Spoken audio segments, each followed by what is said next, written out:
আলী রাদিয়াল্লাহু তাআলা আনহু, ফাতিমা রাদিয়াল্লাহু তাআলা আনহা, হাসান হুসাইন রাদিয়াল্লাহু তাআলা আনহুম, তারা লাগাতার 3 দিন রোজা রেখেছিল।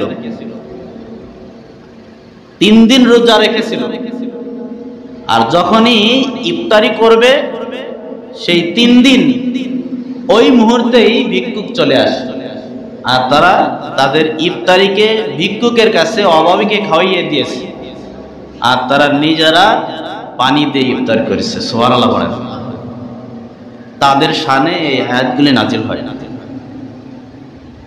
আপনি কি একটু চিন্তা করছেন?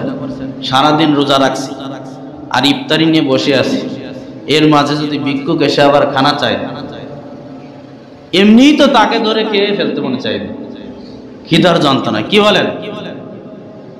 আর সেই সময় তাদের ইফতারি সেই খানা অভাবীকে দিয়ে দেয়।